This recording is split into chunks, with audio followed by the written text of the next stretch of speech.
बिस्मिल्लाहिर्रहमानिर्रहीम। Hello viewers, मैं doctor Tanveer Arshad Chaudhary हूँ। आज की बात में हम अपने व्यूअर्स के साथ एक मैसेज शेयर करेंगे। मेरे क्लिनिक पे एक पेशेंट आई तो मुझे कहती है डॉक्टर साहब एक सवाल का जवाब चाहिए। मैंने कहा जी बताएं। उन्होंने कहा जो माँ है वो अपने बेटे को गोद में क्यों उठाती है और जो बाप है वो अपने बेटों को या बेटी को कंधों पे क्यों उठाता है, तो इसका जो है वो आप कोई ऐसा जवाब दें।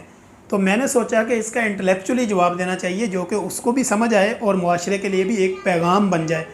तो मैंने उससे ये कहा कि माँ जो है वो बच्चे को गोद में इसलिए उठाती है कि माँ का ये कॉन्सेप्ट होता है, माँ ये सोचती है कि मेरा जो बेटा है या मेरी जो बेटी है इसको मैंने गोद उठाया, ये मेरे बराबर हो या ये मेरी तरह सोचे या ये मेरी तरह की दिखे या इसकी जो सारी खसलतें हैं, खसूसियत हैं, वो मेरी तरह की इसके अंदर ट्रांसफ़र हो, मैं इसको अपने बराबर उठा के रखती हूँ। लेकिन जो बाप होता है वो अपनी बेटी को या अपने बेटों को कंधों पे इसलिए उठाता है, वो कहता है कि जो टारगेट मैं अचीव नहीं कर सका वो मेरा बेटा अचीव करे, जो टारगेट मैं नहीं कर सका वो मेरी बेटी करे, जो चीज़ें मैं हासिल नहीं कर सकता वो मेरी औलाद करे, या जो चीज़ें मैं नहीं देख सका वो मेरे बच्चे देखें, या जो चीज़ें मैं नहीं देख सका वो मेरी बेटी देखे या बेटा देखे। इसलिए बाप जो है वो बच्चे को कंधों पे उठाता है और माँ जो है वो बच्चे को गोद लेती है।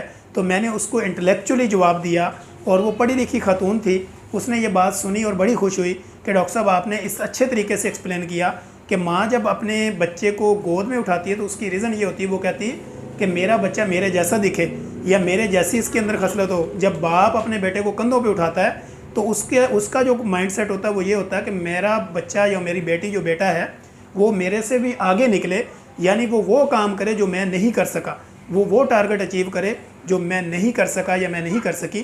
तो ये था वो मैसेज जो कि मेरे क्लिनिक पे एक पेशेंट ने पूछा, तो मैंने कोशिश की कि मैं अपने व्यूअर्स के साथ इसको शेयर करूं। Thank you so much.